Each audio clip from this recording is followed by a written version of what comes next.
É muito perigoso você ficar... Eu digo assim, irmãos,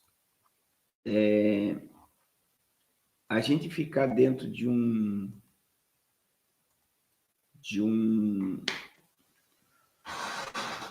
uma data é uma heresia.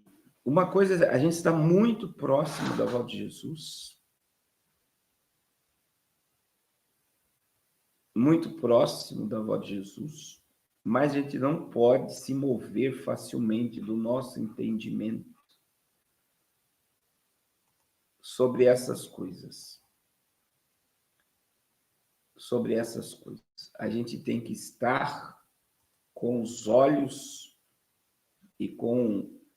A Bíblia diz, pensai e buscai nas coisas que são de cima, onde Cristo está assentado.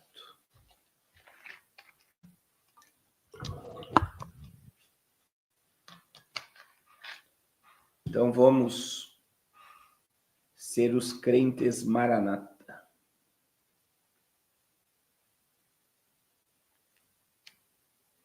Irmãos, essa semana, terça-feira, eu vou me comprometer com vocês que, além de pregar essa semana em lives, eu quero falar sobre o iAtlas, né? Que é uma... Muita gente diz que é um disco voador que está se movimentando em direção à Terra. Eu não vi ninguém falando sobre a possibilidade do iAtlas poder ser a nova Jerusalém que está vindo em direção à Terra. Eu não vi ainda. Alguém já viu? Alguém aqui já estudou sobre o iAtlas, que é algo que está vindo em direção à Terra, e muita gente acha porque como muda de cores, a cor fica mais brilhante, diminui a cor, eles estão achando...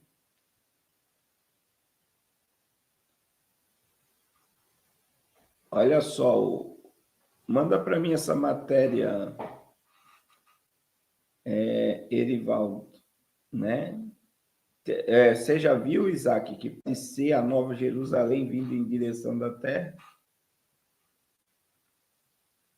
3 e Atlas. Obrigado, 3 e Atlas. Então, né? As pessoas podem pensar muitas coisas, mas terça-feira eu quero estudar sobre isso. Eu já vi algumas pessoas falando sobre isso. Só que, irmãos, vamos lá, a gente está numa semana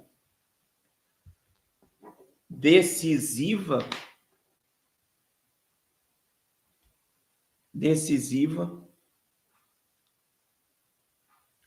para o momento político brasileiro. O governo está em frangalhos, né? Porque eu acredito que eles vão tentar paralisar a CPI do INSS.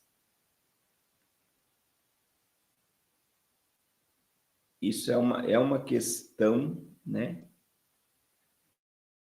Talvez vão fazer um acordo com o JB para parar pautas, até pedir para o JB a gente te libere e não se toca mais em anistia. Então, tem muita coisa acontecendo essa semana e o governo está sendo encurralado aos poucos. Não só pela pressão externa, mas está surgindo muitas coisas internas. Então, eu digo assim, olha só a matéria. Julgamento de Bolsonaro pode gerar novas sanções dos Estados Unidos, temem governos. O governo do presidente Nine e o Supremo estão em estado de alerta, avaliando o potencial de novas sanções econômicas e restrições a autoridades brasileiras por parte dos Estados Unidos. A preocupação está diretamente ligada ao andamento do julgamento do ex-presidente, com previsão para setembro. A avaliação interna é de que o governo americano, chefiado por Trump, poderia intervir para influenciar o resultado. De acordo com uma reportagem da Folha de São Paulo, o STF acredita que há um interesse claro dos Estados Unidos em interferir politicamente na corte, especialmente no que tange o julgamento da trama golpista, onde o JB é apontado como um dos líderes. Apesar de percepção de uma possível pressão, as fontes consultadas pela reportagem foram enfáticas ao negar que a Suprema Corte se curvar a essas ações. A decisão de Dino acende alerta para sanções financeiras. Além do caso do JB, o governo teme o impacto econômico de uma decisão recente do ministro em um processo sobre o rompimento da barragem de Mariana. Dino decidiu que ordens judiciais de governos estrangeiros só terão validade no Brasil após serem validadas pelo Supremo. O temor do governo é que essa decisão seja interpretada como sinal de que o tribunal estaria disposto a proteger o Banco Brasileiro, que não cumpre as sanções financeiras americanas como a Lei Magnitsky. A reportagem da Folha que a Lei Magnitsky, que é uma sobretaxa de 50% na importação do brasileiro, foram ações americanas justificadas com alegações de que Bolsonaro é vítima de perseguição política no Brasil. Em benefício do governo Nine, os americanos também argumentaram que o ministro Xandão estaria agindo contra os direitos humanos. E tudo isso é verdade. E aí, irmãos, no meio dessa turbulência, né, a invasão, né,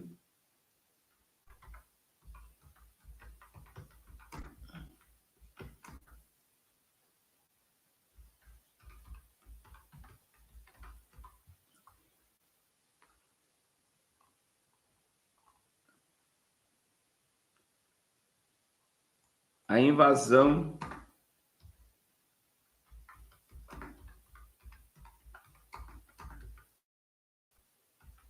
na casa da ex-mulher. Eles tiveram a casa invadida hoje, fizeram deles reféns. Olha a pressão que está surgindo. Olha a pressão que está surgindo. Aí eu perguntei aqui já e volto a perguntar, vocês acham que essas pessoas sabiam a casa que eles estavam ou eles foram pegos de surpresa ao saber a casa? Né? Olha aí, ó. Ex-mulher e sogros de Bolsonaro têm casa invadida e são feitos reféns por bandido no sul fluminense. Senador relata mais de uma hora de terror com armas e ameaças. Criminosos fugiram com joias e o carro do avô. O senador Flávio Bolsonaro publicou o vídeo nesse domingo nas redes sociais afirmando que sua mãe, ex-mulher de Jair Bolsonaro, e seus avós, ambos com 80 anos, foram feitos reféns durante um assalto à residência da família em Resende. Segundo ele, criminosos mantiveram as vítimas sob a mira de armas por mais de uma hora, levaram joias e o carro da família. A polícia contou que o veículo já foi recuperado. Agora, irmãos, eu digo assim, pode ter sido, né? Pode ter sido.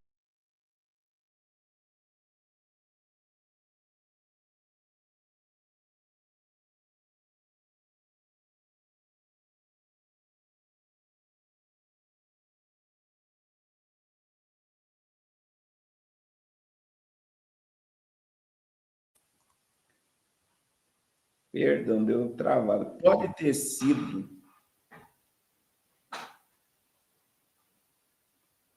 uma...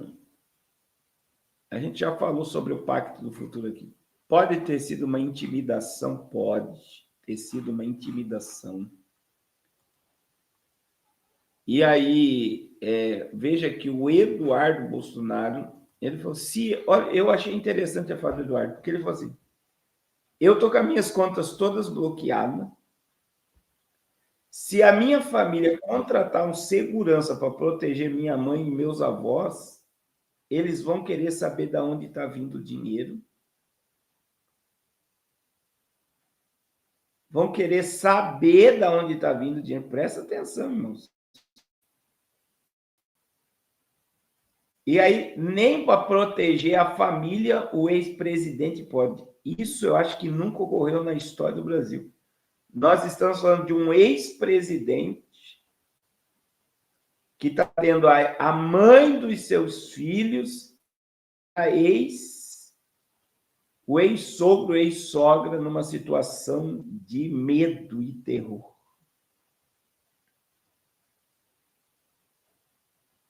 Então, você já parou para imaginar que eles estão vindo com tudo?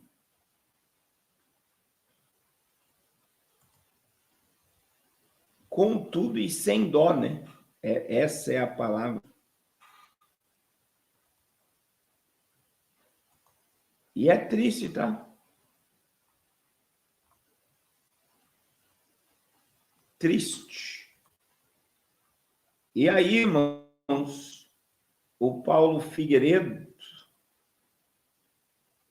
soltou um vídeo. Deixa eu ver. Eu estou no canal Eu Acredito e eu tenho que tomar cuidado aqui. Mas eu quero que... Vamos lá. Isso aqui de conversas, para também explicar. Primeiro diálogo que eu quero comentar do dia 27 de junho de 2025, ele se desenvolve assim. O Eduardo Bolsonaro mandando mensagem: posso compartilhar, Rizinho? Aí o pai responde: não. Daí vem uma conversa, aí o pai vira assim: esqueça qualquer crítica ao Gilmar. Tenho conversado com alguns do STF. Todos. Tem data aqui? Eu mesmo falei a data, né? Foi 27 de junho de 2025. É algo antigo, ó, 20... Longe ainda da lei Magnitsky em cima do Alexandre. Esqueça qualquer crítica ao Gilmar. Tenho conversado com alguns do STF. Todos ou quase todos demonstram preocupação com sanções. Daqui a gente vê algumas coisas, né? A primeira é que o Gilmar é muito tigrão na frente das câmeras, mas nos bastidores, tchutchuca buscando conversa. Agora não posso escolher, não preciso esconder mais, Gilmar. Tá aí, tá aparecendo as conversas. Acho que vale Gilmar falar pro público que ele foi surpreendido pela prisão do presidente Bolsonaro, como saiu na imprensa, e que tinha pedido uma reunião com o presidente no dia seguinte. No dia seguinte, em que o Bolsonaro foi preso, ele ia encontrar Gilmar Mendes. Real. História real. As conversas agora, não queria que as conversas se tornassem público, reclamando com o Alexandre. Porque, na verdade, o Alexandre já sabia que essas conversas estavam acontecendo. Tô falando aqui de antes de Magnitsky. Algum tempo depois, no dia 7 de 2025, o Eduardo encaminhou algumas mensagens ao Jair Bolsonaro falando sobre o pronunciamento que o Trump havia feito em defesa do Jair, que tinha acabado de acontecer, e também sobre a anistia. Aí o Eduardo disse assim: Eduardo Bolsonaro, Trump sobre Bolsonaro, estaria observando a caça às bruxas de Jair Bolsonaro e suas famílias e milhares de apoiadores de perto. Aí o Eduardo diz assim: se a anistia light passar, a última ajuda da vida do Trump dos Estados Unidos terá sido o posto do Trump. Eles não vão mais ajudar. Temos que... Aí esse ponto é um ponto muito importante. Temos que decidir entre ajudar o Brasil, becando o Supremo Tribunal Federal e resgatando a democracia, ou enviar o pessoal que teve no protesto que teve uma baderna para casa num semiaberto. E isso sem falar que o STF pode decretar essa intervenção no Congresso do Regimento Interno da Corte, o duplo grau jurisdicional. Vocês não estão entendendo, mas tá, eu vou traduzir para vocês que antes da lei Magnitsky, o ministro tinha um encontro marcado com o JB. E aí ele caiu surpreso com a prisão do JB. O que pode... Isso pode dizer também do vazamento da conversa com o Silas Malafaia. Eles estão dizendo que o Alexandre de Moraes está expondo Gilmar Mendes. E aí, o que o Figueiredo está dizendo aí? De conversas já em que Gilmar Mendes está nos bastidores tirando dele fora, saindo fora de toda a situação e largando Alexandre de Moraes. Só que Alexandre de Moraes, como muita gente está sabendo, está dizendo que não vai cair sozinho. E a gente vê uma preocupação agora, que eu acredito que piorou, com a questão do INSS na mão da oposição do governo.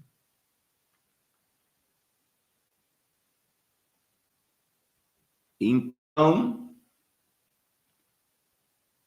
eu digo assim, tem muita coisa vindo à tona, tanto no Brasil como no mundo, E eu tenho dito algo, né? Até 2022, o mundo estava na mão da esquerda. 2022, Deus abençoe, Ana Paula, irmã Janiele, de Fortaleza, Ana Paula, de Fortaleza, irmã Zezene. Olha só, irmãos, a gente está vendo que um pendeu para a direita. Se eles derrubar Nicolás Maduro, vocês vão ver que Pietro, presidente do Peru,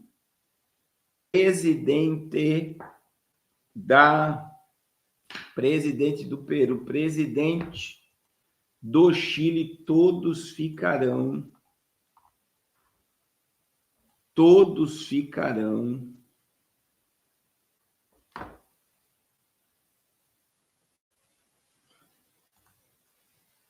expostos.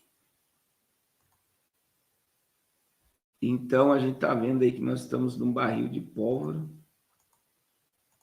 e o INSS, Deus abençoe, irmão Marcos Alexander.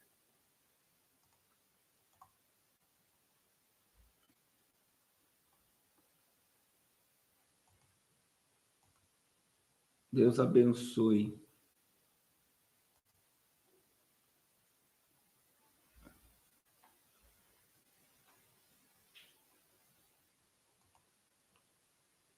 Aí, olha só, irmãos, como as coisas penderam para a direita. Olha aqui, ó. Avião presidencial alternativo de Nicolás Maduro está em Nicarágua. A aeronave foi interceptada.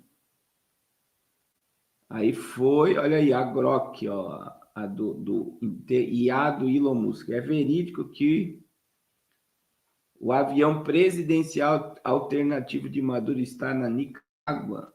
Aí, olha aqui a resposta. Sim, de acordo com dados e fontes, o avião associado ao regime de Maduro voou de Caracas para Nicarágua em 24 de agosto e permanece lá. Será que o Maduro já fugiu? Então, tá aí. Então, se o Maduro cai, o Peru, o Equador, o Peru, a Colômbia e o Chile e o Brasil vão ficar totalmente pianinho, porque eles podem também. E aí existe, infelizmente existe, irmãos, ligações, presta atenção, existem ligações, principalmente do Peru, Colômbia e Brasil, na mesma situação que Maduro.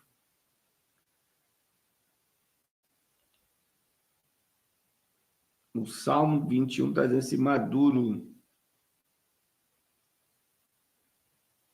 se Maduro fugir, ele vai fugir pela Turquia. Agora, o que, para a gente fechar esse assunto, o que me choca, irmãos, é que a igreja não percebeu nada. A igreja que eu digo o sistema religioso, né? A gente está vendo um pastor que perdeu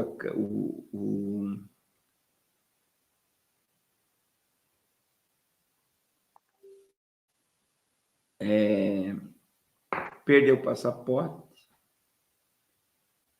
A gente está vendo os líderes religiosos tirando o corpo fora do embate. E parece que está tudo normal. Eu não sei qual é a percepção que vocês têm, né?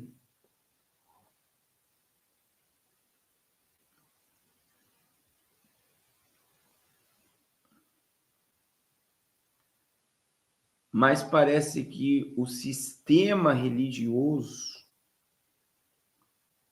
ele se silenciou diante de assuntos e pautas muito sérias e não percebe nada, né? Eu acredito, né, que se as coisas, se nada acontecermos, Eu vou dizer dentro de 90 dias. Marca essa data, 24 de agosto de 2025. 24 de setembro, outubro e novembro. Se nada acontecer com a Suprema Corte até novembro, nós caminhamos para uma ditadura sem precedentes, censura, silenciamento, prisão de pessoas sem crime nenhum no Brasil. Então, marque o que eu estou dizendo, 90 dias, se não houver mudança na Suprema Corte, se o JB for para a cadeia, 90 dias, nós teremos uma crise financeira, nós teremos, presta atenção, uma perseguição, pessoas inocentes do Brasil inteiro irão presas. E aí vem um vendaval sobre a nação brasileira, principalmente na questão financeira.